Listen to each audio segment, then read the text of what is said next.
എല്ലാ പ്രിയപ്പെട്ട കൂട്ടുകാർക്കും ഓൾ PSC എക്സാം ടിപ്സിലേക്ക് സ്വാഗതം ചെയ്യുകയാണ്. ഈ ഒരു വീഡിയോ ക്ലാസ് നമ്മൾ പരിചയപ്പെടുത്തുന്നത് മൗലിക അവകാശങ്ങൾ എന്ന് പറയുന്ന വളരെ ഇമ്പോർട്ടൻ്റ് ആയിട്ടുള്ള കോൺസ്റ്റിറ്റ്യൂഷനുമായി ബന്ധപ്പെട്ട ഒരു ടോപ്പിക്കാണ്. നമുക്കറിയാം, ഈ അടുത്ത് നടന്ന പരീക്ഷയിലൊക്കെ തന്നെ ഈ ഒരു ടോപ്പിക്കിൽ നിന്ന് ചോദ്യങ്ങൾ വന്നിട്ടുണ്ട്. എല്ലാ PSC പരീക്ഷയിലും കോൺസ്റ്റിറ്റ്യൂഷൻ എന്ന് പറയുന്ന ഭാഗത്ത് ചോദ്യങ്ങൾ വന്നുകൊണ്ടിരിക്കുന്ന സിലബസിൽ ഉൾപ്പെടുത്തിയിരിക്കുന്ന ഏറ്റവും പ്രധാനപ്പെട്ട ഒരു ഭാഗമാണ് മൗലിക അവകാശങ്ങൾ. അപ്പോൾ ഇവിടെ നമ്മൾ ചർച്ച ചെയ്യാൻ പോകുന്ന ഈ ഒരു ടോപ്പിക്കുമായി ബന്ധപ്പെട്ട് അറിഞ്ഞിരിക്കേണ്ട പ്രധാനപ്പെട്ട കാര്യങ്ങളാണ്. 2-3 വീഡിയോ ക്ലാസ്സിലൂടെ ഈ ഒരു ടോപ്പിക്ക് നമുക്ക് പൂർണ്ണമായിട്ടും പരിചയപ്പെടുത്തി ഇതിൽ നിന്ന് ചോദ്യങ്ങൾ ചോദിക്കുകയാണെങ്കിൽ ആ മാർക്ക് നമുക്ക് ഉറപ്പിക്കാം. ഇവിടെ ഇന്നത്തെ ഈ ഒരു വീഡിയോ ക്ലാസ്സിൽ മൗലികാവകാശവുമായി ബന്ധപ്പെട്ട് അറിഞ്ഞിരിക്കേണ്ട ഏറ്റവും പ്രധാനപ്പെട്ട PSC എപ്പോഴും ചോദിക്കുന്ന കുറച്ച് ബേസിക് കാര്യങ്ങളും, അതിനുശേഷം ഒന്നാമത്തെ മൗലിക അവകാശമായിട്ടുള്ള സമത്വത്തിനുള്ള അവകാശവുമായി ബന്ധപ്പെട്ട കാര്യങ്ങളുമായിരിക്കും ഈ ഒരു ക്ലാസ്സിൽ നമ്മളൊന്ന് പഠിക്കാനായിട്ട് പോവുക. നമ്മളിവിടെ മൗലികാവകാശം എന്ന് പറയുന്ന ഈ ഒരു ഭാഗത്തേക്ക് പ്രവേശിക്കുമ്പോൾ SCR ടെക്സ്റ്റ് ബുക്കിൽ മൗലികാവകാശത്തെക്കുറിച്ച് പറയുന്ന ഭാഗത്ത് അതിൻ്റെ ഒരു ഇൻട്രൊഡക്ഷൻ ആയിട്ട് നൽകിയിരിക്കുന്ന കുറച്ച് കാര്യങ്ങളാണ് ഇവിടെ നൽകുന്നത്. ലോകത്തിലെ ഏറ്റവും വലിയ ജനാധിപത്യ രാജ്യമാണ് ഇന്ത്യ എന്ന് നമുക്കറിയാം. ജനാധിപത്യ സമൂഹത്തിൻ്റെ അവിഭാജ്യ ഘടകമായ അവകാശങ്ങൾ ഇന്ത്യ ഉറപ്പ് നൽകുന്നുണ്ട്. ഇതിൽ ഏറ്റവും അനിവാര്യമായ അവകാശങ്ങളെയാണ് മൗലിക അവകാശങ്ങൾ എന്ന പേരിൽ ഇന്ത്യൻ ഭരണഘടനയിൽ ഉൾപ്പെടുത്തിയിരിക്കുന്നത്. നമ്മുടെ ഇന്ത്യൻ ഭരണഘടനയിൽ ഭാഗം 3 അനുച്ഛേദം 12 മുതൽ 35 വരെ ഇത്രയും ആർട്ടിക്കിളാണ് ഇന്ത്യൻ ഭരണഘടനയിലെ ഭാഗം 3 ഉൾപ്പെടുന്നത്. ഇവയാണ് എന്തെന്ന് പറയുന്നത് മൗലിക അവകാശങ്ങൾ എന്ന് പറയുന്നത്. ഇനി എന്താണ് മൗലിക അവകാശം എന്നതിനെക്കുറിച്ചുള്ള ഒരു നിർവചനമാണ് തുടർന്ന് ഈ ഒരു ചാപ്റ്ററിൽ നൽകിയിരിക്കുന്നത്. ഒരു പൗരന്റെ അടിസ്ഥാനപരമായ അവകാശങ്ങളാണ് മൗലിക അവകാശം എന്ന് നമുക്ക് പറയാം. ഒരു വ്യക്തിക്ക് ഒരു കാരണവശാലും നിഷേധിക്കപ്പെടാൻ പാടില്ലാത്ത അവകാശങ്ങളാണ് മൗലിക അവകാശങ്ങൾ. ഭരണഘടനയിൽ പ്രത്യേക തരത്തിൽ സംരക്ഷിച്ചിട്ടുള്ള അവകാശങ്ങളുടെ കൂട്ടമാണ് മൗലിക അവകാശങ്ങൾ. അതുപോലെ പ്രത്യേക വകുപ്പിലൂടെ മൗലിക അവകാശങ്ങൾ സംരക്ഷിക്കപ്പെടുന്നു. ഗവൺമെന്റിന് പോലും ഇവ ലംഘിക്കാൻ പാടില്ല എന്ന് ഭരണഘടന നിർദ്ദേശിക്കുന്നു. മൗലിക അവകാശങ്ങൾ ലംഘിക്കപ്പെടുന്നുവെങ്കിൽ ലംഘനത്തിനെതിരായി വ്യക്തിക്ക് നേരിട്ട് ഏറ്റവും ഉന്നതമായ കോടതിയിൽ പോകുവാനും നീതി നേടിയെടുക്കുവാനുമുള്ള അവകാശമുണ്ടായിരിക്കും എന്നും കൂടെ ഓർത്തിരിക്കുക. അപ്പോൾ നമുക്ക് എന്തെങ്കിലും കാരണവശാൽ മൗലിക അവകാശങ്ങൾ നഷ്ടപ്പെടുകയാണെങ്കിൽ നമുക്ക് സുപ്രീം കോടതിയിലും ഹൈക്കോടതിയിലും നേരിട്ട് പോകാൻ പറ്റും. സുപ്രീം കോടതിയും ഹൈക്കോടതിയും അവിടെ ചില ഉത്തരവുകളിലൂടെ നമുക്ക് നഷ്ടപ്പെട്ട മൗലിക അവകാശങ്ങൾ പുനഃസ്ഥാപിക്കുന്നതാണ്. അത്തരത്തിലുള്ള ഉത്തരവുകളെയാണ് നമ്മൾ റിട്ടുകൾ എന്ന് പറയുന്നത്. അത് നമ്മൾ ഇനി അങ്ങോട്ട് പഠിക്കും.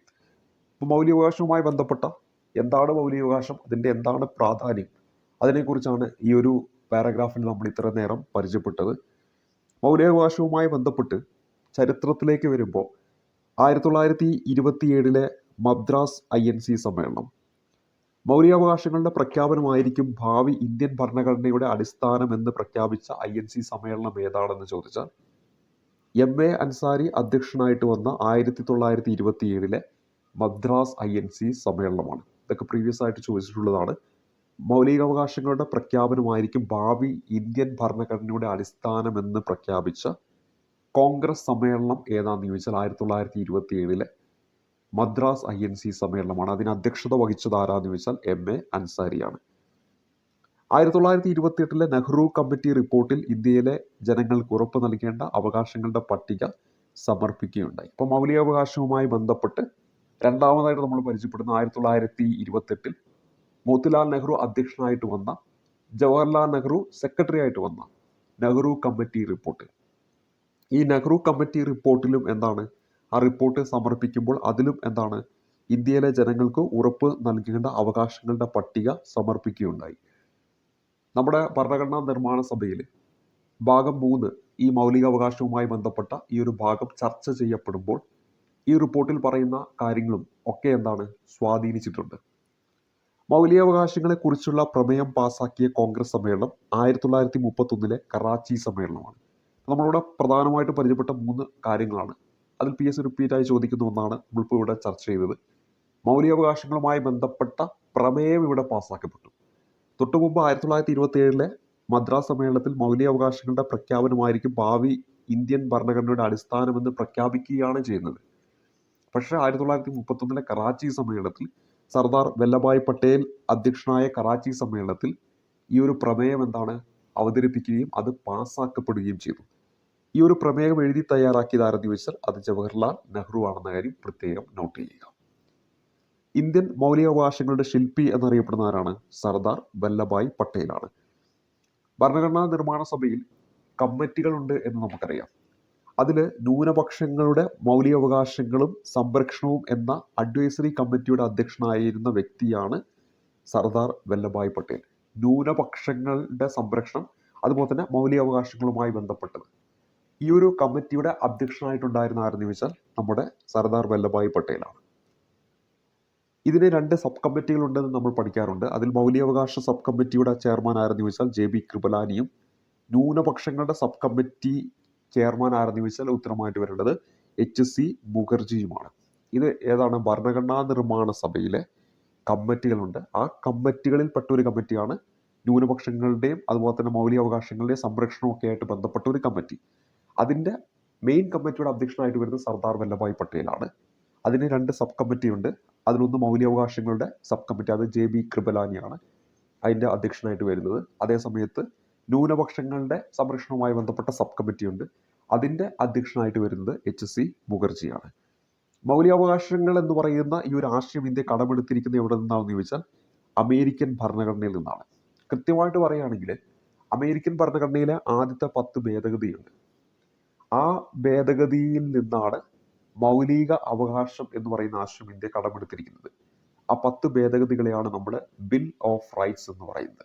അപ്പോൾ ബിൽ ഓഫ് റൈറ്റ്സ് എന്ന് പറയുന്ന അമേരിക്കൻ ഭരണഘടനയിലെ ആദ്യത്തെ 10 ഭേദഗതികൾ, അതിൽ നിന്നാണ് ഇന്ത്യ ഈ പറയുന്ന ഫണ്ടമെന്റൽ റൈറ്റ്സ് എന്ന് പറയുന്ന ഈ ഒരു ആശയം എന്ത് ചെയ്യുന്നത് കടമെടുത്തിരിക്കുന്നത് എന്ന കാര്യം ഓർത്തിരിക്കുക.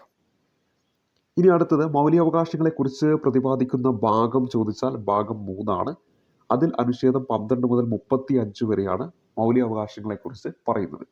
എന്നാൽ നമുക്കറിയാം നമ്മുടെ ഭരണഘടനയിൽ നിലവിൽ 6 മൗലിക അവകാശങ്ങളാണ് ഉള്ളത്. ഈ 6 മൗലിക അവകാശങ്ങളെക്കുറിച്ച് പറയുന്നത് അനുച്ഛേദം 14 മുതൽ 32 വരെയാണ്. ഭാഗം 3 എന്ന് പറയുന്നത് മൗലികാവകാശവുമായി ബന്ധപ്പെട്ടതാണ്. അത് അനുച്ഛേദം 12 മുതൽ 35 വരെയാണ്. അതേസമയത്ത് 6 മൗലിക അവകാശങ്ങളെക്കുറിച്ച് പ്രതിപാദിക്കുന്നത് 14 മുതൽ 32 വരെയാണെന്ന കാര്യം പ്രത്യേകം ഒന്ന് നോട്ട് ചെയ്യുക. ഇനി മൗലികാവകാശങ്ങളുടെ സംരക്ഷകൻ എന്നറിയപ്പെടുന്നത് സുപ്രീം കോടതിയാണ്. മൗലികാവകാശങ്ങളുടെ സംരക്ഷണത്തിനുള്ള ഉപകരണം എന്നറിയപ്പെടുന്നത് റിട്ടുകളാണ്.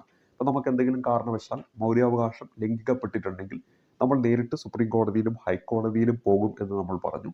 അവിടെ ആ ഒരു മൗലികാവകാശം പുനഃസ്ഥാപിക്കുന്നതിന് വേണ്ടി സുപ്രീം കോടതിയും ഹൈക്കോടതിയും പുറപ്പെടുവിക്കുന്ന ഉത്തരവുകളെയാണ് എന്തെന്ന് പറയുന്നത് റിട്ടുകൾ എന്ന് പറയുന്നത്.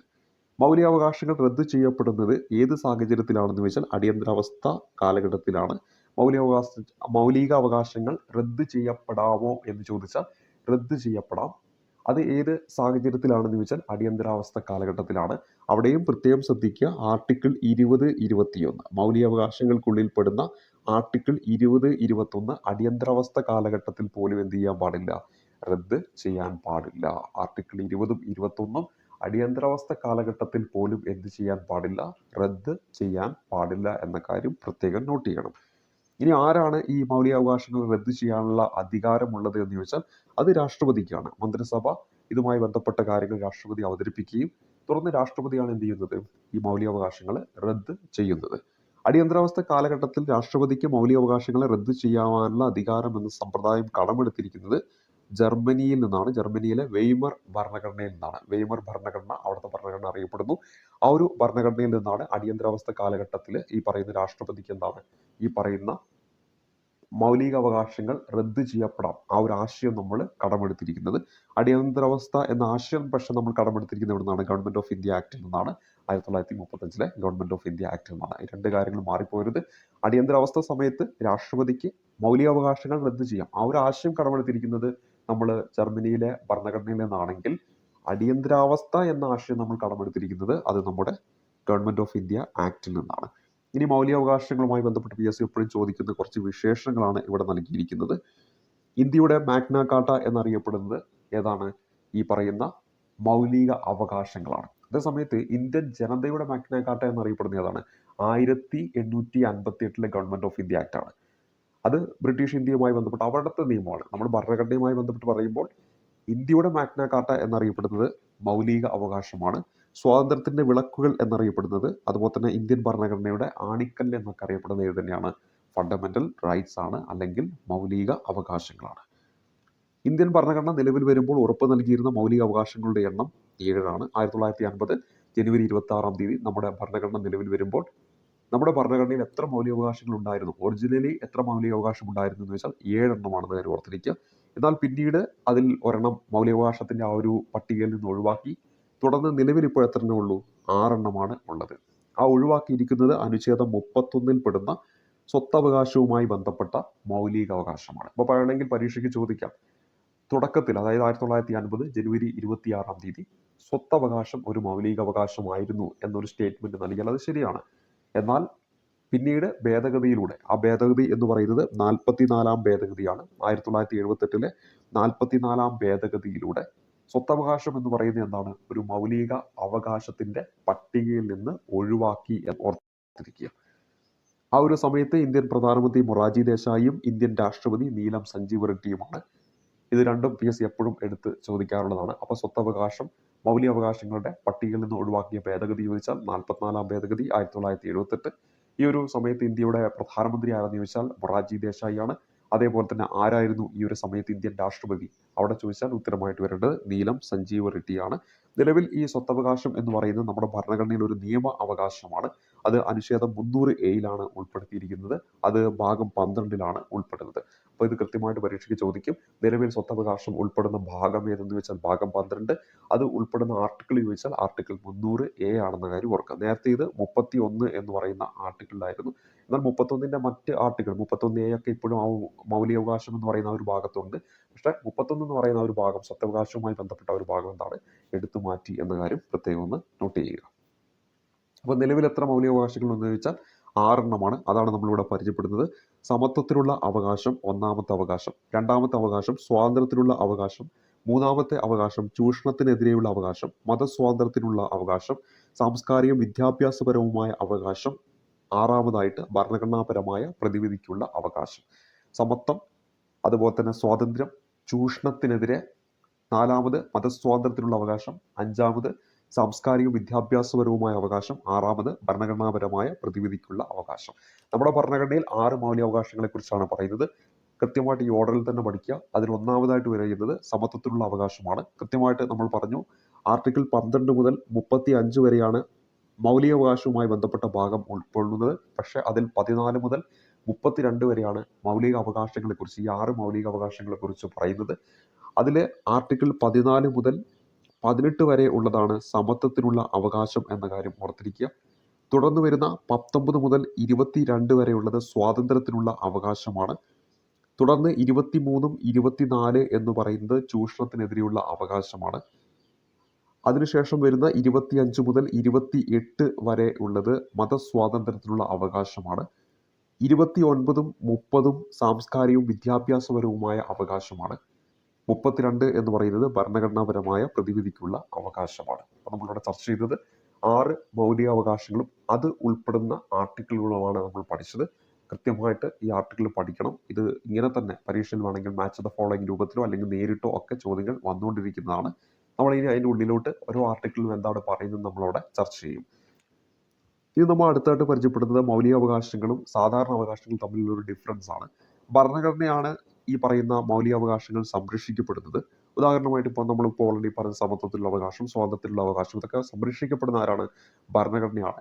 എന്നാൽ മൗലികാവകാശങ്ങളുടെ സംരക്ഷകൻ എന്നറിയപ്പെടുന്നത്, നമുക്ക് നഷ്ടപ്പെട്ട നമ്മൾ എങ്ങോട്ട് പോകും? സുപ്രീം കോടതിയിലേക്കാണ്. പ്രധാനമായിട്ട് ഓർക്കുക, സുപ്രീം കോടതിയാണ്, ഹൈക്കോടതിയല്ല.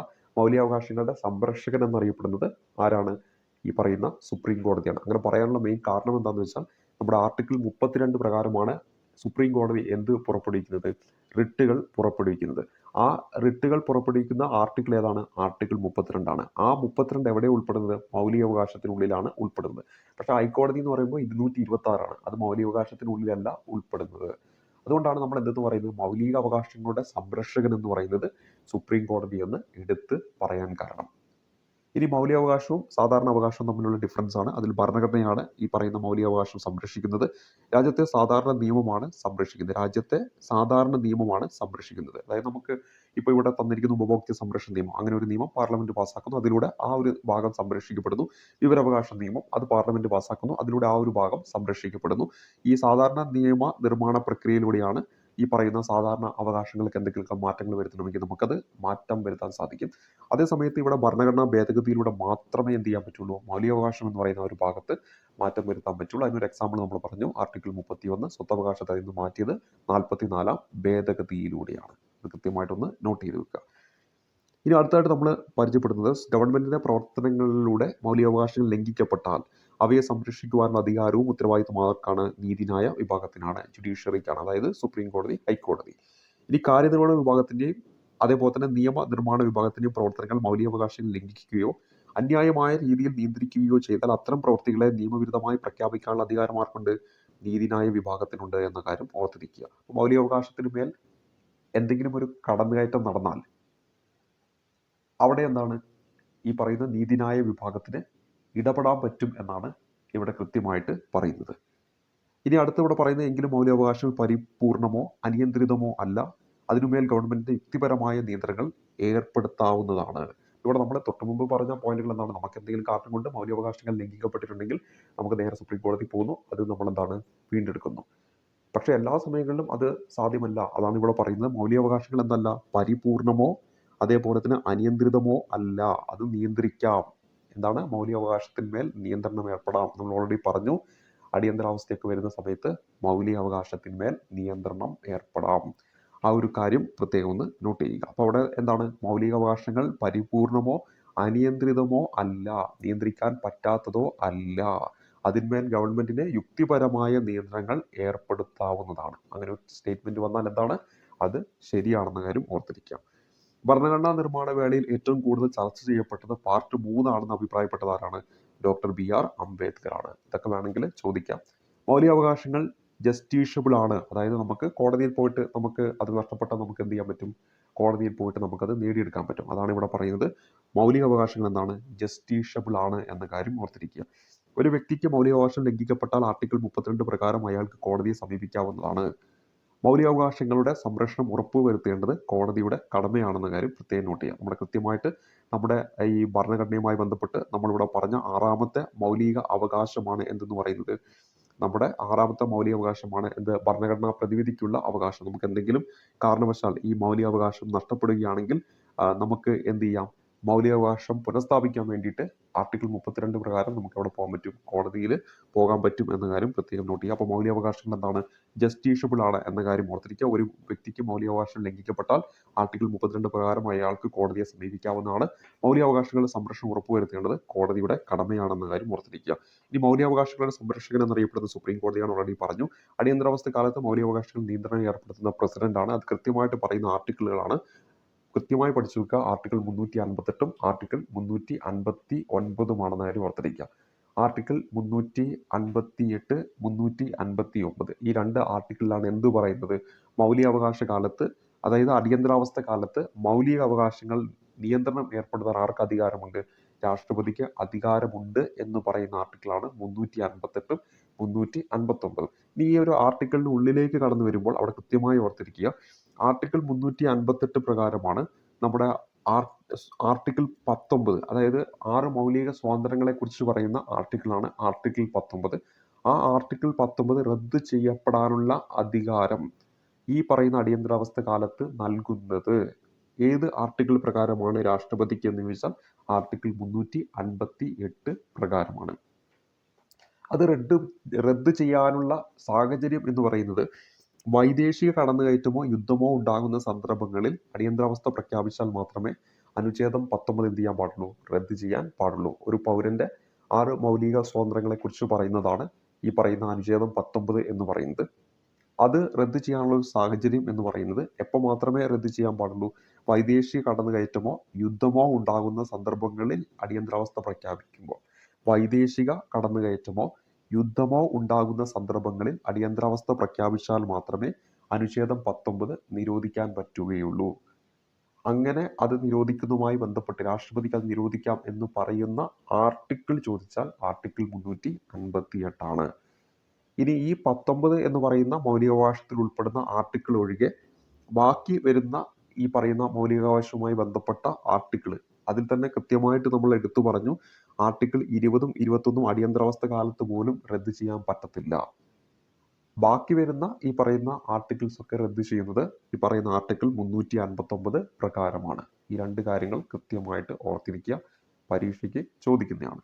ഇനി അടിയന്തരാവസ്ഥ കാലത്ത് മൗലികാവകാശങ്ങൾ റദ്ദാക്കൽ എന്ന ആശയം ഇന്ത്യ കടം കൊണ്ടിരിക്കുന്ന നമ്മൾ ഓൾറെഡി പറഞ്ഞു, ജർമ്മനി.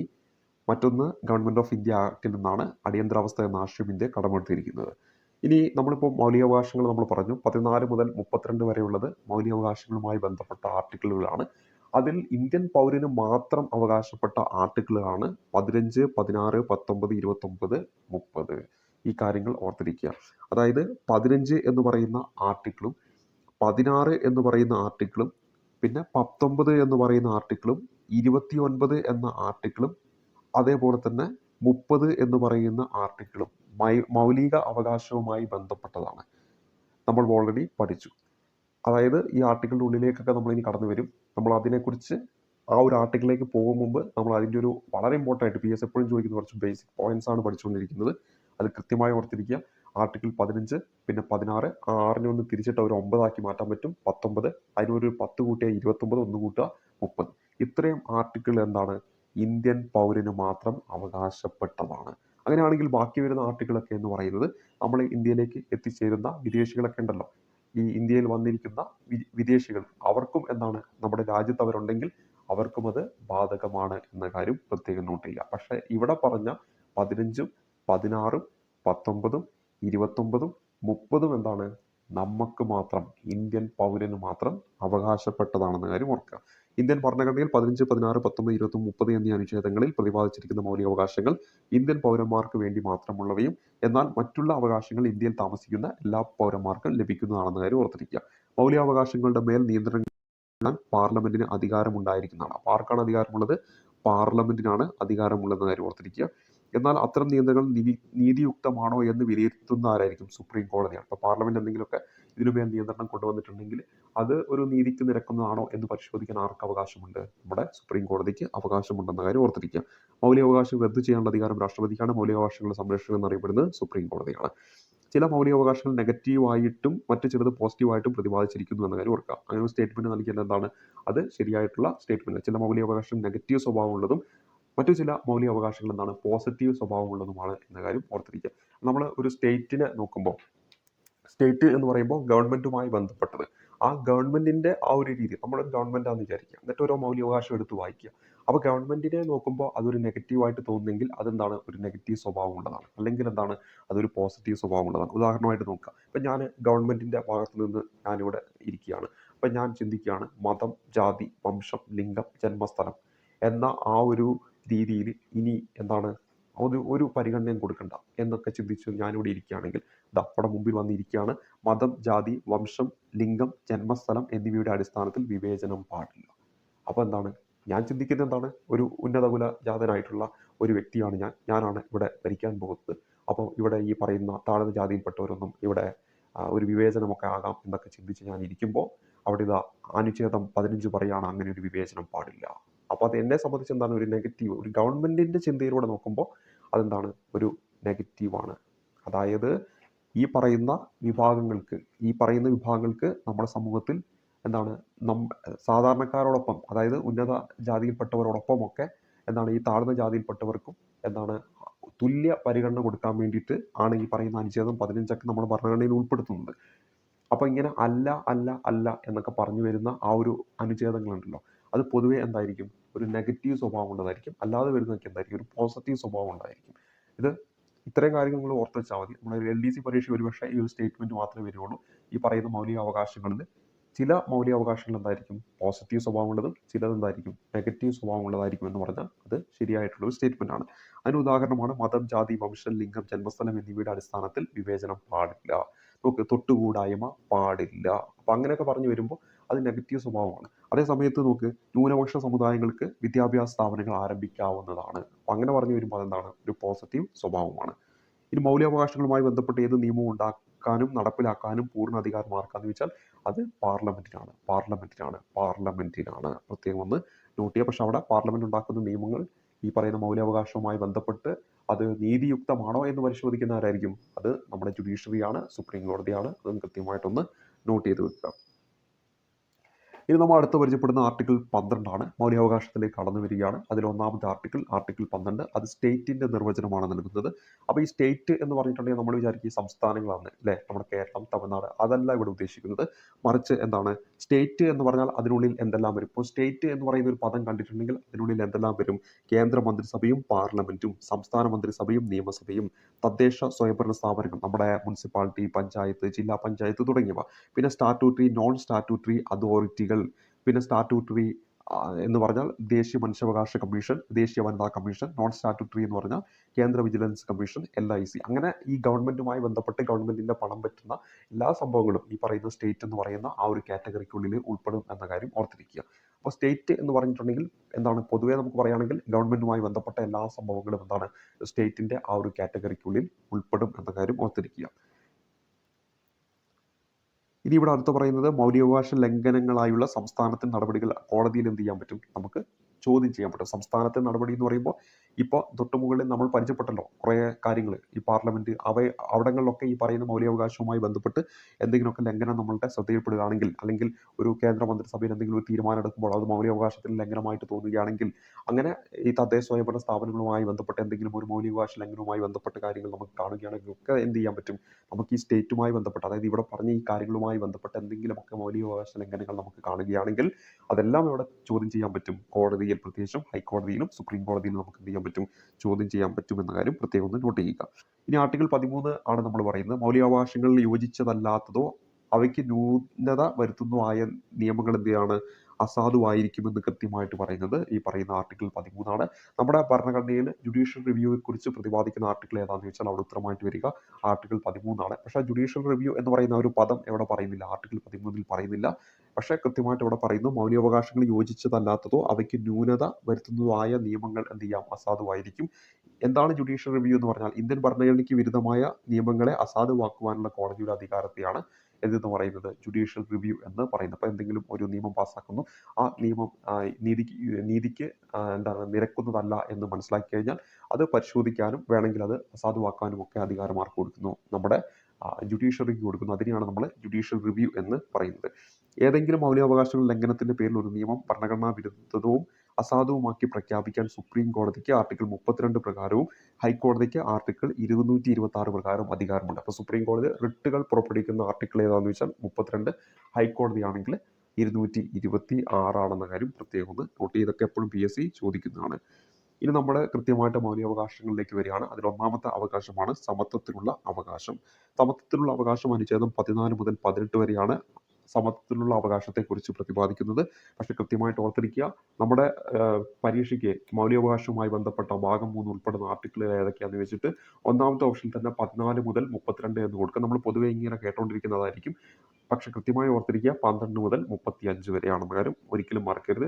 അതിൽ ഒന്നാമത്തെ മൗലിക അവകാശം സമത്വത്തിലുള്ള അവകാശം ആരംഭിക്കുന്ന 14 നിന്നാണ്, അത് അവസാനിക്കുന്നത് 18 അപ്പോൾ 14 മുതൽ 18 വരെയുള്ള ആർട്ടിക്കിൾ പറയുന്നത് എന്താണ്, സമത്വത്തിലുള്ള അവകാശത്തെക്കുറിച്ചാണ്. അതിൽ ആർട്ടിക്കിൾ 14 വരുമ്പോൾ നിയമസമത്വവും തുല്യ നിയമ പരിരക്ഷയുമാണ് ആർട്ടിക്കിൾ 14 പറയുന്നത്. നിയമത്തിന് മുന്നിൽ എല്ലാവരും തുല്യരാണ്. നിയമത്തിൻ്റെയും കോടതിയുടെയും മുമ്പിൽ ജാതി, മതം, നിറം, ജന്മസ്ഥലം എന്നിവയുടെ അടിസ്ഥാനത്തിൽ യാതൊരു വിവേചനവും പാടില്ല. ഒരു വ്യക്തിയും നിയമത്തിന് അതീതനല്ല എന്നാണ് ഈ ഒരു ആർട്ടിക്കിളിൽ പറയുന്നത്. ഭരണകൂടവും ഭരിക്കപ്പെടുന്ന ജനങ്ങളും നിയമത്തിന് മുന്നിൽ തുല്യരാണ്. ഇതിൽ അനുച്ഛേദം 14 ഒരു വ്യക്തിക്കും നിയമത്തിന് മുന്നിലെ തുല്യതയോ രാജ്യത്തിന്റെ അതിർത്തിക്കുള്ളിലെ നിയമങ്ങളുടെ തുല്യ പരിരക്ഷയോ ഭരണകൂടം നിഷേധിക്കാൻ പാടുള്ളതല്ല എന്നാണ് അനുച്ഛേദം 14 പറയുന്നത്. ഒരു വ്യക്തിക്കും നിയമത്തിന് മുന്നിലെ തുല്യതയോ രാജ്യത്തിന്റെ അതിർത്തിക്കുള്ളിലെ നിയമങ്ങളുടെ തുല്യ പരിരക്ഷയോ ഭരണകൂടം നിഷേധിക്കാൻ പാടുള്ളതല്ല. അപ്പോൾ ഇവിടെ അനുച്ഛേദം 14 എന്ന് പറയുമ്പോൾ നിയമസമത്വവും തുല്യ നിയമ പരിരക്ഷയുമാണ് അനുച്ഛേദം 14 ഉറപ്പുവരുത്തുന്നത് എന്ന കാര്യം ഓർത്തിരിക്കുക. നിയമസമത്വം എന്ന് പറഞ്ഞാൽ ഇക്വിറ്റി ബിഫോർ ലോ. ഈ ഒരു ആശയം നമ്മൾ കടമെടുത്തിരിക്കുന്നത് ബ്രിട്ടനിൽ നിന്നാണെന്ന കാര്യം ഓർക്കുക. നിയമസമത്വം എന്ന ആശയം ഇന്ത്യ കടമെടുത്തിരിക്കുന്നത് ഏത് രാജ്യത്തു നിന്നാണെന്ന് ചോദിച്ചാൽ ബ്രിട്ടനിൽ നിന്നാണ്. ആർട്ടിക്കിൾ 14 ഇത് കൃത്യമായിട്ട് പറയുന്നത്. ആർട്ടിക്കിൾ 14 നിയമ സമത്വവുമായി ബന്ധപ്പെട്ടാണ്. അപ്പോൾ നിങ്ങൾ ഇത്രയും പഠിച്ചാൽ മതി. ആർട്ടിക്കിൾ 14 എന്ന് പറയുന്നത് നിയമ സമത്വം, അതുപോലെ തന്നെ നിയമത്തിന് മുന്നിൽ തുല്യ പരിരക്ഷ, ഇതുമായി ബന്ധപ്പെട്ട ആർട്ടിക്കിളാണ് ആർട്ടിക്കിൾ 14. അതിൽ ഇക്വിറ്റി ബിഫോർ ലോയിലെ ആ ബിഫോർ എന്ന് പറയുന്നതിലെ ബി ഇല്ലേ, ആ ബി ബ്രിട്ടന്റെ ബി ആയിട്ട് എടുത്തു കഴിഞ്ഞാൽ നിങ്ങൾക്ക് ഓർത്തിരിക്കാൻ പറ്റും. ഇക്വിറ്റി ബിഫോർ ലോ എന്ന് പറയുന്ന ആ ഒരു ഭാഗം നാം കടം കൊണ്ടിരിക്കുന്നത് ബ്രിട്ടനിൽ നിന്നാണെന്ന് ഓർത്തിരിക്കാൻ പറ്റും. ഇതൊരു നിഷേധാത്മക ആശയമാണ്. നിയമത്തിന് മുന്നിൽ ആർക്കും പ്രത്യേക പരിഗണനയില്ല. ഇന്ത്യയിലെ എല്ലാ ജനങ്ങൾക്കും ഇത് ബാധകമാണ് എന്ന കാര്യം ഓർക്കുക. ഇന്ത്യയിലെ എല്ലാ ജനങ്ങൾക്കും നമ്മൾ ഓൾറെഡി പറഞ്ഞു കഴിഞ്ഞു. 15, 16, 19, 29, 30 ഇത്രയും എന്താണ് ഇന്ത്യയിലെ പൗരന്മാർക്ക് മാത്രം. ബാക്കിയെല്ലാം എന്താണ് ഇന്ത്യയിലെ എല്ലാ ജനങ്ങൾക്കും. ഇവിടെ വരുന്ന വിദേശികൾക്ക് പോലും ഈ ഒരു നിയമം ബാധകമാണെന്ന കാര്യം ഓർത്തിരിക്കുക.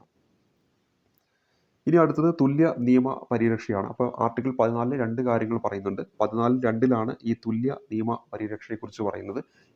ഈക്വൽ പ്രൊട്ടക്ഷൻ ഓഫ് ലോ എന്ന് പറയാം. ഈ ഒരു ആശയം നമ്മൾ കടം കൊണ്ടിരിക്കുന്നത് എവിടെ നിന്നാണെന്ന് വെച്ചാൽ അമേരിക്കയിൽ നിന്നാണെന്ന കാര്യം ഓർത്തിരിക്കുക. ഇതൊരു പോസിറ്റീവ് ആശയമാണ്. തൊട്ട് മുമ്പ് നമ്മൾ പറഞ്ഞത് എന്താണ്? അതൊരു നെഗറ്റീവ് ആശയമാണ്. അപ്പം നിയമസമത്വം എന്ന ആശയം ഇന്ത്യ കടമെടുത്തിരിക്കുന്നത് എവിടെ നിന്നാണ്? UK നിന്നാണ്. ഇതൊരു നെഗറ്റീവ് ആശയമാണ്. അടുത്തായിട്ട് നമ്മൾ പഠിക്കുന്ന എന്താണ്? തുല്യ നിയമ പരിരക്ഷ അത് എന്ന് പറയുന്നത് എന്താണ്? ഒരു പോസിറ്റീവ് ആശയമാണ്. അത് അമേരിക്കയിൽ നിന്നാണ് അത് കടമെടുത്തിരിക്കുന്നത്. ഈക്വൽ പ്രൊട്ടക്ഷൻ ഓഫ് ലോ എന്ന് നമുക്കത് ഇംഗ്ലീഷിൽ പറയും. തൊട്ട് മുമ്പത്തെ അത് UK നിന്നാണെന്ന് ഓർത്തിരിക്കാൻ വേണ്ടി ഇക്വിറ്റി ബിഫോർ ലോ എന്നാണ്. ആ ബി എന്ന് പറയുന്നത് ബ്രിട്ടനുമായിട്ടൊന്ന് കണക്ട് ചെയ്താൽ അത് ബ്രിട്ടനാണ്. അപ്പോൾ ഇത് എന്താണ്? അമേരിക്കയിൽ നിന്നാണ് നമുക്ക് ഓർത്തിരിക്കാൻ പറ്റും. ഇനി നമ്മൾ അടുത്തായിട്ട് പറയുന്നത് ചില പ്രത്യേക പരിഗണന ആവശ്യമുള്ള വ്യക്തികൾക്ക് നിയമങ്ങളിലൂടെ പരിരക്ഷ നൽകാവുന്നതാണ്. ഇവ മൗലികാവകാശങ്ങൾക്ക് വിരുദ്ധമല്ല എന്ന കാര്യം ഓർക്കുക. അപ്പോൾ ചില എക്സെപ്ഷൻസ് ഉണ്ട്. അതിലൊന്നാണ് ആർട്ടിക്കിൾ 361 പ്രകാരം ഇന്ത്യൻ പ്രസിഡന്റിനോ ഗവർണർക്കോ താഴെ പറയുന്ന അവകാശങ്ങൾ അനുവദിക്കപ്പെട്ടിരിക്കുന്നു. സ്വന്തം അധികാര പരിധിയിൽ വരുന്ന വിഷയങ്ങളെക്കുറിച്ചോ പ്രവർത്തന പദ്ധതികളെക്കുറിച്ചോ കോടതിയിൽ വെളിപ്പെടുത്താൻ ഗവർണറോ പ്രസിഡന്റോ ബാധ്യസ്ഥനല്ല എന്ന് പറയുന്നുണ്ട്. പ്രസിഡന്റോ ഗവർണറോ ആ സ്ഥാനത്ത് തുടരുന്ന കാലത്തോളം അവർക്കെതിരെ എന്താണ്? ഒരു കോടതിക്കും ക്രിമിനൽ നടപടികൾ സാധ്യമല്ല എന്ന് പറയുന്നുണ്ട്. പ്രസിഡന്റോ ഗവർണറോ ആ സ്ഥാനത്ത് തുടരുന്ന ഘട്ടത്തിൽ അവർക്ക് അറസ്റ്റോ ജയിൽവാസമോ വിധിക്കാനുള്ള ഒരു നടപടിയും കോടതിക്ക് അധികാരമില്ല എന്ന് പറയുന്നുണ്ട്. പ്രസിഡന്റോ ഗവർണറോ ആ സ്ഥാനം വഹിച്ചു തുടങ്ങിയാൽ അവരുടെ യാതൊരുവിധ പ്രവർത്തനങ്ങൾക്കുമെതിരെ 2 മാസം മുമ്പെങ്കിലും നോട്ടീസ് നൽകാതെ സിവിൽ നടപടികൾക്കും കോടതിക്ക് അധികാരമില്ല. അപ്പോൾ സിവിൽ നടപടി എടുക്കണമെങ്കിലും എന്ത് ചെയ്യണം? 2 മാസം മുമ്പ് നോട്ടീസ് നൽകണമെന്ന കാര്യം ഓർത്തിരിക്കുക. അപ്പോൾ ഇവിടെ എന്താണ്? നമ്മൾ തൊട്ട് മുമ്പ് പറഞ്ഞ ഈ ആർട്ടിക്കിൾ 14 ഒരു എക്സെപ്ഷനാണ്. ചില പദവികൾക്ക് എന്തുണ്ട്? എക്സംഷൻ കൊടുക്കുന്നുണ്ട്. അതിലൊന്നാണ് ഈ പ്രസിഡന്റ്, അതുപോലെ തന്നെ ഗവർണർ. അതുമായി ബന്ധപ്പെട്ട് പറയുന്നത് ആർട്ടിക്കിൾ 361. അതായത് ആർട്ടിക്കിൾ 14 അതിൻ്റെ ഒരു എക്സെപ്ഷൻ ആണ്. ഏത്? ആർട്ടിക്കിൾ 361. അവിടെ ഇന്ത്യൻ പ്രസിഡന്റിനോ ഗവർണർക്കോ താഴെ പറയുന്ന അവകാശങ്ങൾ അനുവദിക്കപ്പെട്ടിരിക്കുന്നു. അപ്പോൾ സാധാരണ രീതിയിൽ നമ്മൾ നോക്കിക്കഴിഞ്ഞാൽ ഇത് ആർട്ടിക്കിൾ 14 ഒരു ലംഘനമാണ്. പക്ഷെ അവിടെ കൃത്യമായിട്ട് ആ ഒരു പദവിക്ക് എന്താണ്? ഇത് അനുവദിച്ചു കൊടുത്തിട്ടുണ്ട്. സ്വന്തം അധികാര പരിധിയിൽ വരുന്ന വിഷയങ്ങളെക്കുറിച്ചോ പ്രവർത്തന പദ്ധതികളെക്കുറിച്ചോ കോടതിയിൽ വെളിപ്പെടുത്താൻ ഗവർണറോ പ്രസിഡന്റോ ബാധ്യസ്ഥനല്ല. പ്രസിഡന്റോ ഗവർണറോ ആ സ്ഥാനത്ത് തുടരുന്ന കാലത്തോളം അവർക്കെതിരെ ഒരു കോടതിക്കും ക്രിമിനൽ നടപടികൾ സാധ്യമല്ല. പ്രസിഡന്റോ ഗവർണറോ ആ സ്ഥാനത്ത് തുടരുന്ന ഘട്ടത്തിൽ അവർക്ക് അറസ്റ്റോ ജയിൽവാസമോ വിധിക്കുവാനുള്ള ഒരു നടപടിക്കും കോടതിക്ക് അധികാരമില്ല. ഇനി അടുത്തത് പ്രസിഡന്റോ ഗവർണറോ ആ സ്ഥാനം വഹിച്ചു തുടങ്ങിയാൽ അവരുടെ യാതൊരുവിധ പ്രവർത്തനങ്ങൾക്കുമെതിരെ 2 മാസം മുമ്പെങ്കിലും നോട്ടീസ് നൽകാതെ യാതൊരു സിവിൽ നടപടിക്കും കോടതിക്ക് അധികാരമില്ല എന്ന കാര്യം ഓർത്തിരിക്കുക. പാർലമെന്റിലെയോ നിയമസഭയിലെയോ സത്യസന്ധമായ ഒരു സംഭവത്തെക്കുറിച്ചുള്ള റിപ്പോർട്ട് പത്രത്തിലൂടെയോ റേഡിയോയിലൂടെയോ ടെലിവിഷനിലൂടെയോ പ്രചരിച്ചുവെന്ന കാരണത്താൽ ഒരു വ്യക്തിക്കെതിരെയും സിവിൽ ക്രിമിനൽ നടപടികൾ പാടില്ല എന്നും ഇവിടെ പറയുന്നുണ്ട്. ആർട്ടിക്കിൾ 361(a)ൽ അനുശാസിക്കുന്നുണ്ട്. പാർലമെന്റിലെയോ നിയമസഭയിലെയോ സത്യസന്ധമായ ഒരു സംഭവത്തെക്കുറിച്ചുള്ള റിപ്പോർട്ട് പത്രത്തിലൂടെയോ റേഡിയോയിലൂടെയോ ടെലിവിഷനിലൂടെയോ പ്രചരിച്ചുവെന്ന കാരണത്താൽ ഒരു വ്യക്തിക്കെതിരെയും എന്താണ്? സിവിൽ ക്രിമിനൽ നടപടികൾ പാടില്ലെന്ന് ആർട്ടിക്കിൾ 361(a)ൽ പറയുന്നുണ്ട്. ഇനി അടുത്ത വളരെ ഇമ്പോർട്ടൻ്റ് ആണ്. പാർലമെന്റിലെ എന്തെങ്കിലും കമ്മിറ്റിയിലോ ഏതെങ്കിലും നടപടിക്ക് അനുകൂലമായോ വോട്ട് ചെയ്തു എന്ന കാരണത്താലോ ഏതെങ്കിലും പ്രസ്താവന നടത്തി എന്ന കാരണത്താലോ ഒരംഗത്തിനുമെതിരെ യാതൊരു കോടതി നടപടിയും പാടില്ല എന്ന് ആർട്ടിക്കിൾ 105-ൽ പറയുന്നുണ്ട്. അത് എന്തുമായി ബന്ധപ്പെട്ടതാണ്? പാർലമെന്റുമായി ബന്ധപ്പെട്ടതാണ്. അപ്പോൾ ഇതേപോലെ തന്നെ നമ്മുടെ നിയമസഭയുമായി ബന്ധപ്പെട്ടാണ് അടുത്ത പറയുന്നത്. അസംബ്ലിയിലോ ഏതെങ്കിലും കമ്മിറ്റിയിലോ വോട്ട് ചെയ്തെന്നോ പ്രസ്താവന നടത്തിയെന്നോ ഒരംഗത്തിനുമെതിരെ നിയമ നടപടി പാടില്ല എന്ന് എവിടെ പറയുന്നുണ്ട്? നമ്മുടെ ആർട്ടിക്കിൾ 194 പറയുന്നു. അത് നമ്മുടെ നിയമസഭയുമായി ബന്ധപ്പെട്ട്. 105 എന്ന് പറയുന്നത് നമ്മുടെ ലോകസഭ, രാജ്യസഭ അതുമായി ബന്ധപ്പെട്ടിട്ടാണെന്ന കാര്യം പ്രത്യേകം നോട്ട് ചെയ്യുക. ഇനി അടുത്തത് വിദേശ ഭരണകർത്താക്കൾ, അംബാസിഡർമാർ, നയതന്ത്രജ്ഞർ എന്നിവരെ ക്രിമിനൽ സിവിൽ നടപടികൾക്ക് വിധേയരാക്കാൻ പാടുള്ളതല്ല. അപ്പോൾ ഇതൊക്കെ എന്താണ്? അനുച്ഛേദം 14ന്റെ എക്സംഷൻസുകളാണ്. അപ്പോൾ വിദേശ ഭരണകർത്താക്കൾ, അംബാസിഡർമാർ, നയതന്ത്രജ്ഞർ ഇവരെയൊന്നും എന്ത് ചെയ്യാൻ പാടില്ല? ക്രിമിനൽ സിവിൽ നടപടികൾക്ക് വിധേയരാക്കാൻ പാടുള്ളതല്ല. ഇതൊക്കെ എന്താണ്? ആർട്ടിക്കിൾ 14ന്റെ എക്സെപ്ഷൻസ് ആണെന്ന കാര്യം ഓർക്കുക. അതുപോലെ തന്നെ UNO അതിൻ്റെ മറ്റ് ഏജൻസികൾ എന്നിവയിൽ അംഗങ്ങൾക്കെതിരെയും നിയമ നടപടി പാടില്ല എന്ന് തുടങ്ങിയ കാര്യങ്ങളൊക്കെ ആർട്ടിക്കിൾ 14മായി ബന്ധപ്പെട്ട എക്സെപ്ഷൻസ് ആണെന്ന കാര്യം ഓർത്തിരിക്കുക. ഇനി നമ്മൾ അടുത്ത ആർട്ടിക്കിളിലേക്ക് വരികയാണ്. അപ്പോൾ നമ്മുടെ ആർട്ടിക്കിൾ 14 എന്ന് പറയുന്നത് എന്താണ്? നിയമസമത്വം, തുല്യ നിയമപരിരക്ഷ, ഇതുമായി ബന്ധപ്പെട്ടതാണ് ആർട്ടിക്കിൾ 14. ഇക്വിറ്റി ബിഫോർ ലോ ബ്രിട്ടനിൽ നിന്ന് എടുത്തിരിക്കുന്നു, ഈക്വൽ പ്രൊട്ടക്ഷൻ ഓഫ് ലോ അമേരിക്കയിൽ നിന്ന് എടുത്തിരിക്കുന്നു. അപ്പോൾ ആർട്ടിക്കിൾ 14 എന്ന് ചോദിച്ചാൽ നിങ്ങളുടെ മനസ്സിലേക്ക് പെട്ടെന്ന് വരേണ്ട എന്താണ്? നിയമസമത്വം, അതുപോലെ തന്നെ തുല്യ പരിരക്ഷ, നിയമത്തിന് മുന്നിൽ തുല്യ പരിരക്ഷ, ഇത്തരം കാര്യങ്ങൾ ഓർത്തിരിക്കുക. ഇനി നമ്മൾ അടുത്തായിട്ട് പരിചയപ്പെടാൻ പോകുന്ന ആർട്ടിക്കിൾ 15 ആർട്ടിക്കിൾ 15 മതം, ജാതി, വർഗം, ലിംഗം, ജന്മസ്ഥലം എന്നിവയുടെ അടിസ്ഥാനത്തിലുള്ള വിവേചനം തടയലാണ്. അപ്പോൾ ഒരിക്കലും മതം, ജാതി, വർഗം, ലിംഗം, ജന്മസ്ഥലം അത് കൃത്യമായിട്ട് ഓർത്തിരിക്കണം. എന്തിൻ്റെ പേരിലുള്ള വിവേചനമാണ്? മതത്തിൻ്റെ പേരിൽ, ജാതിയുടെ പേരിൽ, വർഗത്തിൻ്റെ പേരിൽ, ലിംഗത്തിൻ്റെ പേരിൽ, ജന്മസ്ഥലത്തിൻ്റെ പേരിൽ എന്ത് പാടില്ല? വിവേചനം പാടില്ല. അപ്പോൾ എന്തൊക്കെ വിവേചനമാണ്? അപ്പോൾ അത് നിങ്ങൾ ഇങ്ങനെ ഓർത്ത് വെച്ചാൽ മതി. നിങ്ങളൊരു സ്ഥലത്ത് ജനിക്കുന്നു, അപ്പോൾ അവിടെ ഒരു ജന്മസ്ഥലം. നിങ്ങളൊരു സ്ഥലത്ത് ജനിക്കുന്നു, അവിടെ ഒരു ജന്മസ്ഥലം. അപ്പോൾ ജനിക്കുമ്പോൾ നിങ്ങൾ ആണോ പെണ്ണോ ആവാനോ, അപ്പോൾ അവിടെ ലിംഗം നമുക്ക് അങ്ങനെ ഓർത്തിരിക്കാം. അപ്പോൾ ജനിക്കുന്നു, ഒരു സ്ഥലത്ത് ജനിക്കുന്നു, ജന്മസ്ഥലം. അപ്പോൾ നിങ്ങൾ ആണോ പെണ്ണോ ആകാം, അപ്പോൾ അവിടെ ലിംഗം. അപ്പോൾ ഇനി എന്താണ്? നിങ്ങൾ ഏതെങ്കിലും ഒരു പർട്ടിക്കുലർ വർഗത്തിലല്ലേ ജനിക്കുക, മനുഷ്യവർഗത്തിലല്ലേ നമ്മൾ ജനിക്കുന്നത്, അപ്പോൾ അവിടെ വർഗവും നമുക്ക് കിട്ടും. ഒരിക്കൽ കൂടി പറയാം, നമ്മൾ മനുഷ്യവർഗം, അപ്പോൾ നമുക്കവിടെ വർഗം കിട്ടി. നമ്മളൊരു സ്ഥലത്ത് ജനിക്കുന്നു, അപ്പോൾ ജന്മസ്ഥലം കിട്ടി. നമ്മൾ ആണോ പെണ്ണോ ആയിട്ട് നമ്മൾ ജനിക്കുന്നു, അപ്പോൾ ലിംഗവും നമുക്കവിടെ കിട്ടി. നമ്മൾ ഏതെങ്കിലും ഒരു മതത്തിൽ ചേർന്നിട്ടുണ്ടാകും, അപ്പോൾ അവിടെ മതവും കിട്ടി. ആ മതത്തിനുള്ളിൽ എന്തുണ്ടാകും? ജാതി ഉണ്ടാകും, അപ്പോൾ നമുക്കവിടെ ജാതിയും കിട്ടി. അപ്പോൾ എത്ര എണ്ണമാണ്? 5 എണ്ണമാണ്. ജന്മസ്ഥലം, വർഗം, അതുപോലെ തന്നെ ലിംഗം, അതുപോലെ തന്നെ ജാതി, മതം. മതം, ജാതി, പിന്നെ വർഗം, ലിംഗം, ജന്മസ്ഥലം. ഈ 5 തരത്തിലുള്ള ഈ പറയുന്ന വിവേചനത്തെക്കുറിച്ചാണ് അനുച്ഛേദം 15 പറയുന്നത്. അവിടെ കുറച്ച് എക്സെപ്ഷൻസ് ഉണ്ട്, കൃത്യമായി ഓർത്തിരിക്കുക. 15 പറയുന്നു, സ്ത്രീകൾക്കും കുട്ടികൾക്കുമുള്ള പ്രത്യേക വ്യവസ്ഥയെക്കുറിച്ച് പ്രതിപാദിക്കുന്നു. അതായത് തൊട്ട് മുമ്പ് നമ്മൾ 14 കുറച്ച് എക്സെപ്ഷൻ പറഞ്ഞ പോലെ ഈ വിഭാഗത്തിന് 15 പറയുന്നത് എന്താണ്? ഈ പറയുന്ന സ്ത്രീകളെയും കുട്ടികളെയും ഒക്കെ സമൂഹത്തിന്റെ മുഖ്യധാരയിലേക്ക് കൊണ്ടുവരാൻ വേണ്ടിയിട്ട് ചില എക്സെപ്ഷൻസ് ഉണ്ട്. സ്ത്രീകൾക്കും കുട്ടികൾക്കുമുള്ള പ്രത്യേക വ്യവസ്ഥയെക്കുറിച്ച് പ്രതിപാദിക്കുന്നത് എവിടെയാണെന്ന് വെച്ചാൽ 15 കാര്യം പ്രത്യേകം ഒന്ന് നോട്ട് ചെയ്യുക. ബാലവേല നിരോധന നിയമം, ഗാർഹിക പീഡന നിരോധന നിയമം എന്നിങ്ങനെയുള്ള ദുർബല വിഭാഗങ്ങളുടെ ഉന്നമനത്തിനായി കൊണ്ടുവരുന്ന നിയമങ്ങൾ വിവേചനത്തിന്റെ പരിധിയിൽ വരില്ല എന്ന് നമുക്ക് ഈ ഒരു ആർട്ടിക്കിൾ പ്രകാരം നമുക്ക് പറയാൻ പറ്റും. ഇനി അടുത്ത 15 പറയുന്നത് സാമൂഹികപരമായും വിദ്യാഭ്യാസപരമായും പിന്നാക്കം നിൽക്കുന്ന പൗരന്മാരുടെ അല്ലെങ്കിൽ പട്ടികജാതി പട്ടികവർഗക്കാരുടെ ഉന്നമനത്തിനായുള്ള പ്രത്യേക വ്യവസ്ഥകളാണ് അവിടെ പറയുന്നത്. അപ്പോൾ ഇവർക്ക് എന്താണ്? നമുക്ക് സമൂഹത്തിനെ ഇവരെ മുന്നോട്ട് കൊണ്ടുവരാൻ വേണ്ടി ഇവർക്കും എന്താണ്? ചില ആനുകൂല്യങ്ങൾ കൊടുക്കുന്നുണ്ട്. അതൊന്നും ഇതിന് എതിരല്ല എന്നാണ് ഇവിടെ പറയുന്നത് 15(4). അതായത് പൊതുവിദ്യാഭ്യാസ സ്ഥാപനങ്ങൾ SC BC അതുപോലെ തന്നെ SC ST വിഭാഗത്തിൽപ്പെടുന്ന കുട്ടികൾക്ക് ഫീസ് ഇളവുകളൊക്കെ നൽകുന്നു. അതൊക്കെയായിട്ട് ബന്ധപ്പെട്ടതാണ് 15(4). അതൊന്നും എന്തല്ല? ഈ മൗലികാവകാശത്തിന് എതിരല്ല എന്നാണ് പറയുന്നത്. ഇനി 15(5) എന്ന് പറയുന്നത് SC BC SC ST വിഭാഗത്തിൽപ്പെടുന്ന വിദ്യാർത്ഥികൾക്ക് സ്വകാര്യ എയ്ഡഡ് അൺഎയ്ഡഡ് സ്ഥാപനങ്ങളിൽ സംവരണം നൽകുന്നത് വിവേചനത്തിന്റെ പരിധിയിൽ വരുന്നില്ല എന്ന് പറയുന്നതാണ് 15(5) എന്ന് പറയുന്നത്. അപ്പോൾ 15(6) എന്ന് പറയുന്നത് സാമൂഹികമായും വിദ്യാഭ്യാസപരമായും പിന്നാക്കം നിൽക്കുന്ന പൗരന്മാരുടെ അല്ലെങ്കിൽ പട്ടികജാതി പട്ടിക വർഗ്ഗക്കാരുടെ ഉന്നമനത്തിനായുള്ള പ്രത്യേക വ്യവസ്ഥകളാണ് അവിടെ പറയുന്നത്. പക്ഷേ ഇപ്പുറത്ത് 15(5) എത്തുമ്പോൾ അവിടെ കൃത്യമായി എടുത്തു പറയുന്നത് എന്താണ്? SC BC അതുപോലെ തന്നെ SC ST വിഭാഗത്തിൽപ്പെടുന്ന വിദ്യാർത്ഥികൾക്ക് സ്വകാര്യ എയ്ഡഡ് അൺഎയ്ഡഡ് സ്ഥാപനങ്ങളിൽ സംവരണം നൽകുന്നത് വിവേചനത്തിന്റെ പരിധിയിൽ വരുന്നില്ല എന്നതാണ്. ഇനി വളരെ ഇമ്പോർട്ടൻ്റ് ആയിട്ടുള്ളതാണ് അടുത്ത് നമ്മൾ പറയുന്നത്. സാമ്പത്തികമായി പിന്നാക്കം നിൽക്കുന്ന മുന്നാക്ക വിഭാഗത്തിൽപ്പെട്ടവർക്ക് പൊതുവിദ്യാഭ്യാസ സ്ഥാപനങ്ങളിൽ ഉൾപ്പെടെ 10% സംവരണം നൽകുന്നത് വിവേചനത്തിന്റെ പരിധിയിൽ വരുന്നില്ല എന്ന് പറയുന്നത് 15(6). അത് 103ാമത്തെ ഭരണഘടനാ ഭേദഗതി, സാമ്പത്തികമായി പിന്നാക്കം നിൽക്കുന്ന ആൾക്കാർക്ക് 10% ആ ഒരു സംവരണം ഏർപ്പെടുത്തിയ ഭേദഗതി ഉണ്ടല്ലോ, 103ാമത്തെ ഭരണഘടനാ ഭേദഗതിയാണ്. അതിലൂടെയാണ് ഇത് എന്ത് ചെയ്യുന്നത്? കൂട്ടി ചേർക്കുന്നത് എന്ന കാര്യം പ്രത്യേകം ഒന്ന് നോട്ട് ചെയ്യുക. അപ്പോൾ ഇവിടെ നമ്മൾ പരിചയപ്പെട്ടത് 15ാമത്തെ ആർട്ടിക്കിളാണ്. അതിൽ ഏറ്റവും ഇമ്പോർട്ടൻ്റ് ആയിട്ട് ഒറ്റയടിക്ക് ഓർത്തിരിക്കേണ്ടത് മതം, ജാതി, വർഗം, ലിംഗം, ജന്മസ്ഥലം. 5 തരത്തിലുള്ള വിവേചനം പാടില്ല എന്ന് കൃത്യമായിട്ട് ഇതിൽ പറയുന്നത്. അത് അതേപോലെ ഓർത്തിരിക്കുക. മതം, ജാതി, വർഗം, ലിംഗം, ജന്മസ്ഥലം. അത് ഓർത്തിരിക്കാൻ വേണ്ടി ചെറിയൊരു ടിപ്പും പറഞ്ഞു തന്നിട്ടുണ്ട്. ഇനി അടുത്ത് നമ്മൾ പറയുന്ന അനുച്ഛേദം 16. അനുച്ഛേദം 16 പൊതു നിയമനങ്ങളിലെ അവസര സമത്വമാണ്. അപ്പോൾ നമ്മൾ PSC ഒക്കെ എഴുതുമ്പോൾ ആ നിയമനങ്ങളിലെ അവസര സമത്വമാണ് ഇവിടെ പറയുന്നത്. അതിൽ 16(1) പറയുന്നു, രാഷ്ട്രത്തിന്റെ കീഴിൽ പ്രവർത്തിക്കുന്ന എല്ലാ സ്ഥാപനങ്ങളിലെ നിയമങ്ങളിലും തൊഴിൽ അവസരങ്ങളിലും എല്ലാ പൗരന്മാർക്കും എന്താണ്? തുല്യത ഉറപ്പാക്കുക. അനുച്ഛേദം 16(2) പറയുന്നത് പൊതു നിയമനങ്ങളിൽ അവസരം നൽകുമ്പോൾ മതം, ജാതി, വംശം, ലിംഗം, ജന്മസ്ഥലം, പാരമ്പര്യം, താമസം എന്നിവയുടെ അടിസ്ഥാനത്തിൽ വിവേചനം കാണിക്കാൻ പാടില്ല എന്നാണ് ഇവിടെ പറയുന്നത്. വിദ്യാഭ്യാസ യോഗ്യത, ശാരീരിക ക്ഷമത എന്നീ മാനദണ്ഡങ്ങൾ ഇതിന്റെ പരിധിയിൽ വരുന്നില്ല. അപ്പോൾ നമുക്കറിയാം ചില പരീക്ഷയ്ക്ക് ഇപ്പോൾ നമ്മൾ LDC എഴുതുമ്പോൾ അവിടെ ഒരു വിദ്യാഭ്യാസ യോഗ്യതയുണ്ട്, അതിൽ താഴ്ന്ന് അവർക്ക് അത് അപേക്ഷിക്കാൻ പറ്റത്തില്ല. അപ്പോൾ അങ്ങനെയുള്ള ഇതൊന്നും ഇവിടെ കണക്കാക്കുന്നില്ല. അതുപോലെ തന്നെ പോലീസ് പോലുള്ള തസ്തികയ്ക്ക് നമുക്ക് ഡിസേബിലിറ്റി ആയിട്ടുള്ള ആൾക്കാർക്കൊന്നും ചിലപ്പോൾ അപേക്ഷിക്കാൻ പറ്റില്ല. അപ്പോൾ അങ്ങനെയുള്ള വേർതിരിവൊന്നും ഈ ആർട്ടിക്കിൾ 16 ഉൾപ്പെടുന്നില്ല. അല്ലാതെയുള്ള വേർതിരിവ്, അതായത് ഇവിടെ കൃത്യമായിട്ട് പറയുന്നു, മതത്തിന്റെ പേരിലോ ജാതിയുടെ പേരിലോ വംശത്തിന്റെ പേരിലോ ലിംഗത്തിന്റെ പേരിലോ ജന്മസ്ഥലത്തിന്റെ പേരിലോ പാരമ്പര്യം, താമസം എന്നിവയുടെ അടിസ്ഥാനത്തിൽ വിവേചനം കാണിക്കാൻ പാടില്ല എന്ന് കൃത്യമായിട്ട് ഇവിടെ പറയുന്നു. ഇനി രാഷ്ട്രത്തിന്റെ കീഴിൽ പ്രവർത്തിക്കുന്ന എല്ലാ സ്ഥാപനങ്ങളിലെ നിയമനങ്ങളും തൊഴിലവസരങ്ങളും എല്ലാ പൗരന്മാർക്കും തുല്യത ഉറപ്പാക്കുക, അതുമായി ബന്ധപ്പെട്ടതാണ് അനുച്ഛേദം 16. പൊതു നിയമനങ്ങളിലെ അവസര സമത്വവുമായി ബന്ധപ്പെട്ടതാണ് അനുച്ഛേദം 16 എന്ന കാര്യം ഓർത്തിരിക്കുക. അതിൽ 16-3 പറയുന്നു, താമസ സ്ഥലവുമായി ബന്ധപ്പെട്ട് സർക്കാർ നിയമനങ്ങളിൽ വ്യവസ്ഥകൾ ഉണ്ടാക്കുന്ന ആർക്ക് അധികാരമുണ്ട്? പാർലമെന്റിന് അധികാരമുണ്ട്.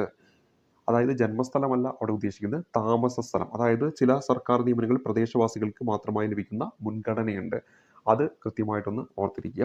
അത് 16-3 പറയുന്നത്. അത് ആർക്ക് അധികാരമാണ്? അത് പാർലമെന്റാണ് അങ്ങനെ എന്തെങ്കിലും വ്യവസ്ഥകൾ ഉണ്ടാക്കണമെങ്കിൽ അധികാരമുള്ളത്. 16-3 ഇത് പറയുന്നത്. ഈ 16-4 പറയുന്നത് പിന്നാക്ക വിഭാഗത്തിൽപ്പെടുന്ന വ്യക്തികൾക്ക് വേണ്ടത്ര പ്രാതിനിധ്യം സർക്കാർ നിയമനങ്ങളിൽ ഉറപ്പാക്കുവാനായി സംവരണം ഏർപ്പെടുത്താൻ രാഷ്ട്രത്തിന് അല്ലെങ്കിൽ പാർലമെന്റിന് അധികാരമുണ്ട് എന്ന് പറയുന്നത് 16-4. അതും മൗലികാവകാശത്തിന്റെ ലംഘനമൊന്നുമല്ല. ആ ഒരു പർട്ടിക്കുലർ വിഭാഗത്തെ മുന്നോട്ട് കൊണ്ടുവരാൻ വേണ്ടിയിട്ടാണ് അവർക്ക് ആ ഒരു സംവരണം കൊടുക്കുന്നത്. അതുമായി ബന്ധപ്പെട്ടത് ചോദിച്ചാൽ 16-4 കാര്യം കൃത്യമായിട്ട് ഓർത്തിരിക്കുക. ഇനി 16-5 പറയുന്നത്, സർക്കാരിന് കീഴിൽ പ്രവർത്തിക്കുന്ന മതസ്ഥാപനങ്ങളിൽ ആ മതത്തിൽ ഉൾപ്പെടുന്നവർക്ക് മാത്രം ലഭിക്കുന്ന സംവരണം ഭരണഘടനാപരമായി അനുവദനീയമാണ്. ഇപ്പോൾ ദേവസ്വം ബോർഡൊക്കെ ഉണ്ടല്ലോ, അവിടങ്ങളിൽ ഹിന്ദുക്കൾക്ക് മാത്രമായിരിക്കും അവിടെ ആ ഒരു തസ്തികയ്ക്ക് അപേക്ഷിക്കാൻ പറ്റുക. അപ്പോൾ അതൊന്നും തെറ്റല്ല. അതൊക്കെ കൃത്യമായിട്ട് ഈ പറയുന്ന ഭാഗത്ത് എടുത്ത് പറയുന്നുണ്ടെന്ന കാര്യം ഓർത്തിരിക്കുക. ഇനി 16-6 അത് വളരെ ഇമ്പോർട്ടൻ്റ് ആണ്. നമ്മൾ ഓൾറെഡി 15-6 നമ്മൾ പറഞ്ഞു. അതുപോലെ തന്നെ 16-6 ഈ പറയുന്ന 103 ഭരണഘടനാ ഭേദഗതിയിലൂടെ കൂട്ടിച്ചേർത്തതാണ്. സാമ്പത്തികമായി പിന്നാക്കം നിൽക്കുന്ന പിന്നാക്ക വിഭാഗത്തിൽപ്പെട്ടവർക്ക് സർക്കാർ നിയമനങ്ങളിൽ 10% സംവരണം ഏർപ്പെടുത്തുന്നത് അവസര സമരത്തിന്റെ ലംഘനത്തിന്റെ പരിധിയിൽ വരുന്നില്ല എന്ന് പറയുന്നത് 16-6 എന്ന കാര്യം ഓർക്കുക. അപ്പോൾ 15-6 16-6 EWSുമായി ബന്ധപ്പെട്ടതാണ്. 103 ഭരണഘടനാ ഭേദഗതിയുമായിട്ട് ബന്ധപ്പെട്ടതാണ്. വളരെ ഇമ്പോർട്ടൻ്റ് ആയിട്ട് ഓർത്തിരിക്കണം. അത് വേണമെങ്കിൽ എടുത്തു ചോദിക്കാം. ഇനി നമ്മൾ അടുത്ത പരിചയപ്പെടുന്ന 17-ാമത്തെ ആർട്ടിക്കിളാണ്. ഐത്ത നിർമ്മാർജ്ജനം അല്ലെങ്കിൽ തൊട്ടുകൂടായ്മയുമായി ബന്ധപ്പെട്ട ആർട്ടിക്കിൾ ചോദിച്ചാൽ ആർട്ടിക്കിൾ 17 ഇന്ത്യയിൽ തൊട്ടുകൂടായ്മ നിയമം 1955 നിലവിൽ വന്നു. ഈ ഒരു ആർട്ടിക്കിളിനൊക്കെ ബേസ് ചെയ്തുകൊണ്ട് തൊട്ടുകൂടായ്മ നിയമം നിലവിൽ വന്നു 1955. അത് പിന്നീട് തൊട്ടുകൂടായ്മ നിയമം പൗരാവകാശ സംരക്ഷണ നിയമം എന്ന് പുനർനാമകരണം ചെയ്തു 1976. അപ്പോൾ തൊട്ടുകൂടായ്മ നിയമം 1955, അത് പിന്നീട് പൗരാവകാശ സംരക്ഷണ നിയമം എന്ന പേരിൽ പുനർനാമകരണം ചെയ്തത് 1976. ഐത്തത്തെക്കുറിച്ച് കൃത്യമായ നിർവചനം എവിടെയില്ല, ഭരണഘടനയിൽ നൽകുന്നില്ല. മഹാത്മാഗാന്ധി കി ജയ് എന്ന് വിളിച്ചുകൊണ്ട് ഭരണഘടനയിൽ പാസ്സാക്കപ്പെട്ട ആർട്ടിക്കിൾ ചോദിച്ചാൽ ആർട്ടിക്കിൾ 17 കാര്യം കൂടി ഓർത്തിരിക്കുക. അപ്പോൾ ആർട്ടിക്കിൾ 17 ഐത്ത് നിർമ്മാർജ്ജനം തൊട്ടുകൂടായ്മയുമായി ബന്ധപ്പെട്ട ആർട്ടിക്കിളാണ്. ഇനി ആർട്ടിക്കിൾ 18 വരുമ്പോൾ അവിടെ ബഹുമതികൾ നിർത്തലാക്കലുമായി ബന്ധപ്പെട്ടതാണ്. സൈനികമോ വിദ്യാഭ്യാസപരമോ ആയവ ഒഴികെ മറ്റേതെങ്കിലും ബഹുമതികളും പേരിനോടൊപ്പം ചേർക്കുന്നതിൽ നിന്ന് രാഷ്ട്രത്തെ വിലക്കുന്നു എന്ന കാര്യം ഓർത്തിരിക്കുക. വിദേശത്തു നിന്ന് നേടുന്ന ഒരു ബഹുമതികളും ഒരു ഇന്ത്യൻ പൗരൻ തന്റെ പേരിനോടൊപ്പം ചേർക്കുവാൻ പാടുള്ളതല്ല എന്ന കാര്യം പ്രത്യേകം നോട്ട് ചെയ്യുക. ഇന്ത്യൻ ഗവൺമെന്റിന് കീഴിൽ ലാഭകരമായ ഒരു സ്ഥാനം വഹിക്കുന്ന ഒരു വിദേശ പൗരന് പ്രസിഡന്റിന്റെ സമ്മതമില്ലാതെ വിദേശത്തു നിന്ന് ലഭിച്ച ഒരു ബഹുമതിയും തന്റെ പേരിനോടൊപ്പം ചേർക്കുവാൻ പാടുള്ളതല്ല എന്ന കാര്യം ഓർക്കുക. ഇനി ഇന്ത്യൻ ഗവൺമെന്റിന് കീഴിൽ ലാഭകരമായ ഒരു സ്ഥാനം വഹിക്കുന്ന ഇന്ത്യൻ പൗരനോ വിദേശ പൗരനോ ആയ വ്യക്തി പ്രസിഡന്റിന്റെ അനുവാദമില്ലാതെ ഒരു വിദേശ രാജ്യത്ത് നിന്നുള്ള പുരസ്കാരങ്ങളോ ഉന്നത പദവികളോ സ്വീകരിക്കാൻ പാടുള്ളതല്ല എന്നും കൂടെ ഇവിടെ കൃത്യമായിട്ട് എടുത്തു പറയുന്നുണ്ട്. ഇനി മറ്റൊരു പോയിന്റ്, ഒരു കേസാണ് Balaji Raghavan bus union of India 1996 കേസിലെ ഒരു വിധിയാണ് ഇവിടെ പറയുന്നത്. ഭാരതരത്നം, പത്മഭൂഷൺ, പത്മശ്രീ മുതലായ ദേശീയ പുരസ്കാരങ്ങൾ ഭരണഘടനയിലെ അനുച്ഛേദം 18 പ്രതിപാദിച്ചിരിക്കുന്ന ബഹുമതികൾ എന്നതിൽ ഉൾപ്പെടുന്നില്ല എന്ന് Balaji Raghavan bus union of India. അപ്പോൾ ഭാരതരത്നം, പത്മഭൂഷൺ, പത്മശ്രീ മുതലായ ദേശീയ പുരസ്കാരങ്ങൾ ഭരണഘടനയിലെ അനുച്ഛേദം 18 പ്രതിപാദിച്ചിരിക്കുന്ന ബഹുമതികൾ എന്നതിൽ ഉൾപ്പെടുന്നില്ല എന്ന കാര്യം പ്രത്യേകം ഒന്ന് നോട്ട് ചെയ്യുക. അപ്പോൾ നമ്മൾ ഇത്ര നേരം പരിചയപ്പെട്ടത് സമത്വത്തിലുള്ള അവകാശത്തെക്കുറിച്ചാണ്. അതിൽ കൃത്യമായിട്ട് ഓർത്തിരിക്കുക. ആർട്ടിക്കിൾ 14 മുതൽ 18 വരെയാണ്. 14 നിയമസമത്വം ഉറപ്പ് നൽകുന്നു. അതുപോലെ തന്നെ നിയമത്തിന് മുന്നിൽ തുല്യ പരിരക്ഷയും, പിന്നെ വിവേചനത്തെ തടയുന്നു. പിന്നെ അതാണ് ആർട്ടിക്കിൾ 15 എന്ന് പറയുന്നത്. പൊതു നിയമനങ്ങളിലെ അവസര സമത്വമാണ് ആർട്ടിക്കിൾ 16. ഐത്യ നിർമ്മാർജ്ജനം, പിന്നെ ബഹുമതികൾ നിർത്തലാക്കൽ, തലക്കെട്ടുകളുടെ നിരോധനമാണ് ആർട്ടിക്കിൾ 18. ഈ പേരുകൾ അങ്ങനെ ഓർത്ത് വെക്കുക. പിന്നെ അതുമായി ബന്ധപ്പെട്ട് പറഞ്ഞ കാര്യങ്ങൾ കൃത്യമായിട്ടൊന്ന് പഠിച്ചു വെക്കുക. അതിൽ ചില ആർട്ടിക്കിളൊക്കെ ഒന്ന് പഠിച്ചു വെക്കുക. സബ്ബായിട്ട് വന്നിരിക്കുന്ന ആർട്ടിക്കിളുണ്ട്. ഇപ്പോൾ SC ST വിഭാഗങ്ങൾക്ക് സംവരണം കൊടുക്കുന്നതും സ്ത്രീകൾക്ക് സംവരണം കൊടുക്കുന്നതും അതോടൊപ്പം തന്നെ നമ്മുടെ EWSുമായി ബന്ധപ്പെട്ട ആർട്ടിക്കിളൊക്കെ ഏതൊക്കെയാണെന്നൊക്കെ ഒന്ന് പഠിച്ചു വെക്കണം. അപ്പോൾ ഇവിടെ നമ്മൾ ഇന്നത്തെ വീഡിയോ ക്ലാസ്സിൽ ഇത്രയും കാര്യങ്ങളാണ് നമ്മളിനി പഠിച്ച് അവസാനിപ്പിക്കുന്നത്. ഇതിൽ നിന്ന് ഒരു ചോദ്യം വന്നിട്ടുണ്ടെങ്കിൽ തീർച്ചയായിട്ടും ആ ഒരു ഉത്തരം നിങ്ങൾക്ക് കിട്ടുന്നതായിരിക്കും. ഇനി നമ്മൾ തൊട്ടടുത്ത ഈ പറയുന്ന മൗലികാവകാശങ്ങളുമായി ബന്ധപ്പെട്ട കാര്യങ്ങൾ തുടർന്നുള്ള ക്ലാസ്സിലൂടെയായിട്ട് 2 3 ക്ലാസ്സിലൂടെയായിട്ട് നമുക്ക് പറഞ്ഞ് അവസാനിപ്പിക്കാം. അപ്പോൾ ഇന്നത്തെ ക്ലാസ് ഇവിടെ വെച്ച് അവസാനിപ്പിക്കുന്നു. അപ്പോൾ വരാൻ പോകുന്ന പരീക്ഷയെ നിർബന്ധമായിട്ട് അറിഞ്ഞിരിക്കേണ്ട ഒരു ടോപ്പിക്കാണ്. ആ ഒരു മാർക്ക് ഉറപ്പാക്കുക എന്നതാണ് നമ്മുടെ ഇവിടുത്തെ ലക്ഷ്യം. തീർച്ചയായിട്ടും കുറേ പുതിയ പോയിന്റുകൾ നിങ്ങൾക്ക് ലഭിച്ചിട്ടുണ്ടാകും എന്ന് വിശ്വസിക്കുന്നു. അപ്പോൾ ഇതിൻ്റെ PDF നിങ്ങൾക്ക് വേണമെങ്കിൽ നമ്മുടെ ടെലഗ്രാം ചാനലിലുണ്ട്. അതിലൂടെ നിങ്ങൾക്ക് ഡൗൺലോഡ് ചെയ്ത് പിന്നീട് റിവിഷൻ ചെയ്യാനൊക്കെ ആയിട്ട് ഉപയോഗിക്കാവുന്നതാണ്. അപ്പോൾ അടുത്തൊരു ക്ലാസ് കാണുമ്പോഴേക്കും നന്ദി, നമസ്കാരം.